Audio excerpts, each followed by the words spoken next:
देखिए विनीता जी, अडानी ग्रुप जो है वो अपने आप में अ, अच्छा कारोबार कर रहा है, पूरा छाया हुआ है। खासतौर से बंदरगाहों पे अडानियों का ही कब्जा है, गुजरातियों का ही कब्जा है। आपसे बता दें, जितना भी ईरान से सिस्टम चल रहा है, सब अडानी ग्रुप का ही सिस्टम के हिसाब से चल रहा है। चार बारह बंदरगाह और सारी चीजों को जो है अडानी ग्रुप ही चला रहा है। तो यही हाल जो है वो श्रीलंका में भी बहुत सी चीजें जो है वो अडानी ग्रुप के ही जरिए वहां पहुंच रही हैं, जा रही हैं, मदद हो रही है। इसमें कोई शक और शुबे की कोई गुंजाइश नहीं है। जाहिर बात है वो बिजनेस कर रहे हैं और अच्छा बिजनेस कर रहे हैं।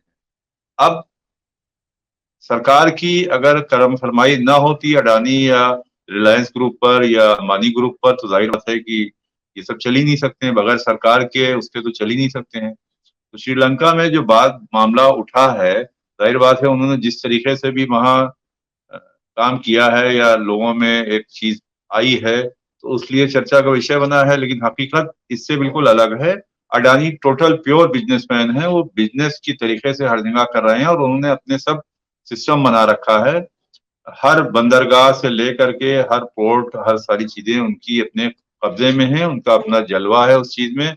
और बाहरी मुल्कों से जितना भी सामान आ रहा, यही नहीं है, मतलब एक चीज आपकी जानकारी में भी होगी कि यहाँ से दूसरे मुल्कों में भी जा रहा है चीजें।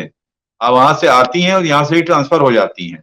तो एक जो बंदिश वाले जो मुल्क हैं वो भी फैजियाब हो रहे हैं इन सब चीजों को लेकर के। तो ये हाल है विनीता जी। तो किसी भी चीज को कोई भी कमेंट कर दे या कुछ कर दे या मीडिया उठा ले, तो उन सब चीजों को कोई मतलब नहीं होता है, क्योंकि ये बिजनेसमैन ग्रुप हैं, इनके लिए सारी चीजें प्रोवाइड है। अब मुझे आपसे बता दें कि ईरान इतना मुल्क है और इतना काम कर रहा है, उसमें गुजरातियों का पूरा कब्जा है कारोबार को लेकर के। तो अब वो सब अडानी ग्रुप से जुड़े हुए हैं। बल्कि ये कहा जाता है कि अडानी जो है आधा ईरान चला रहा है, भी आपकी जानकारी में डाल दें।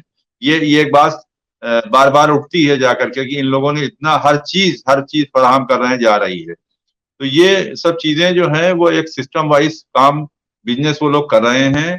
जाहिर बात है कि हिंदुस्तान के लोग हैं, सरकार का उनको समर्थन प्राप्त है।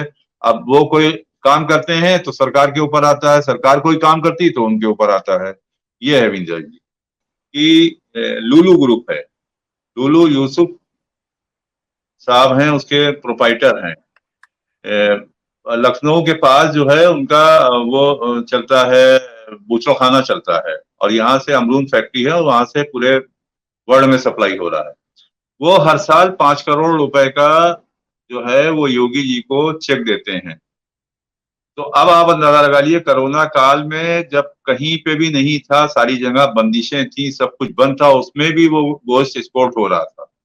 तो ये सब चीजें जो होती हैं वो अलग है। और यही नहीं हुआ, गोश्त एक्सपोर्ट जो हो रहा था वो तो हो ही रहा था।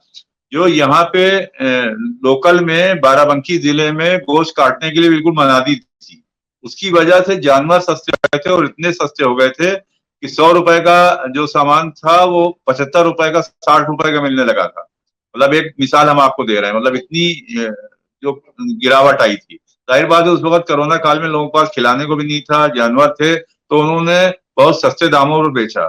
उसका नतीजा ये आया कि अब उन्होंने 5 करोड़ की, मेरे सामने 2 बार ऐसा हो चुका है जब 5-5 करोड़ रुपए की चेक मुख्यमंत्री जी के हाथों में दी गई। तो ये एक बिजनेसमैनों का सिस्टम होता है। और उसके अलावा यहीं शहीद पथ पे एक बहुत बड़ा लुलु माल भी बन रहा है। तो ये इन लोगों का अपना नेटवर्किंग होती है, तमाम सामान का आना जाना, सारी चीजें। मुझे जानकारी है कि एक बार इसी कोरोना काल में जब इनका पूरा कंटेनर इनका जाने से कुछ पाबंदी आई, तो उन्होंने खास तौर से डीएम को फोन करके और वहां से स्पेशल तौर से उस कोरोना काल में वो टैंकर उनका जो था एयरपोर्ट गया है। तो ये सब चीजें होती हैं। तो ये एक छोटी जगह होती है। जाहिर बात है कि जो डायरेक्ट प्राइम मिनिस्टर से, और जाहिर बात है कि होम मिनिस्टर से टच में आदमी होगा और पूरा उसका बेनिफिट जो है वो भाजपा को सत्ता में लाने के लिए हो रहा होगा, तो उसके लिए जाहिर बात है सारी चीजें फराहम की जाएंगी और सब चीजें बनेंगी। वो गेहूं के रेट भी तय करेंगे, वो सब्जी के रेट भी तय करेंगे।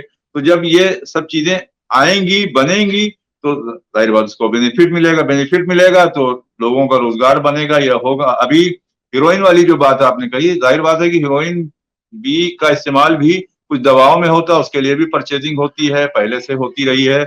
और अफीम इसीलिए बोई जाती है खास तौर से कि उसका इस्तेमाल दवाओं में किया जाए, जगह जगह बोई जाती है। अब वहां से आई और यहाँ पे खप गई और सारी चीजें हुई, पकड़ी गई और सब चीजें, उसके बाद वो कहाँ गायब हो गई ये भी नहीं पता चला। ये भी आप लोगों ने देखा, कितने लोगों को एनडीपीएस एक्ट में गए, कितने लोग वो हो गए, इतनी जहां लाखों करोड़ों की हीरोइन पकड़ी गई, वहां किसी के ऊपर कोई कार्रवाई के नाम पे किसी के उस पर नहीं हुआ, आज तक नहीं कुछ हुआ। नारकोटिक्स कंट्रोल ब्यूरो फेल हो गया वहां पे जाकर के। लेकिन एक छोटे आदमी के यहाँ अगर कोई 1 किलो मिक्स माल भी हो जाता तो कहा जाता करोड़ों का माल बरामद हो गया। सिस्टम जो चलता है, सबसे बड़ी बात ये होती है, सिस्टम जो चलता है वो जहां से सेटिंग होती है, सेटिंग गेटिंग जिसके पास है वही कामयाब है इस दुनिया में।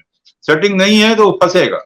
नहीं, देखिए नरेंद्र मोदी सरकार की तो जाहिर बात है कि उनको समर्थन प्राप्त ही है, लेकिन इनकी भी टेक्नोलॉजी इन्होंने इंटरनेशनल लेवल पर और सारी चीजों पर टेक्नोलॉजी और जो एक चालाकी या हिकमत अमली कह लीजिए या जो भी कह लीजिए XYZ, इन्होंने उसका भी पूरा इस्तेमाल किया है। हमारे यहाँ जो आप देखिए, पहले ये माल नहीं होते थे, सब्जियां जो थी ठेले पे बिकती थी, लेकिन आज क्या है, आज माल में बिक रही है। खासतौर से दिल्ली में तो ये सब छा गया है। हर आदमी चाहता है माल में जाकर के सामान खरीदे और माल में जाकर के सब्जी खरीदने माल में जाता है। अब आप बताइए, हद हो गई हर चीज की। सब्जी हमारे दरवाजे पे आती थी, अब माल में, तो जाहिर बात है कि उससे मिजाज तो चेंज ही हुआ ना, हालात तो बदले ही ना। तो अब वो जब हालात बदले और एक स्टैंडर्ड आदमी परफॉर्मेंस समझने लगा अपने कि वो 100 रुपए का तेल खर्च करके जाएगा और माल से जो है सब्जी लेके आएगा, वो भी महंगी लेके आएगा। जो प्याज यहाँ दरवाजे पर वो बेच रहा है बेचारा ठेले पर, उससे नहीं लेगा। अच्छा, फिर बड़े बड़ी कॉलोनियों में आप जानती हैं कि ये ठेले वालों की एंट्री भी नहीं है। जाहिर बात है उसके लिए आदमियों ने सिस्टम बना रखा है। और आप हमसे जुड़े रहने के लिए सब्सक्राइब करें YouTube पर, फॉलो करें Twitter पर और लाइक करें Facebook पर। और ज्यादा जानकारी के लिए आपको टाइप करना होगा सिर्फ न्यूज नशा।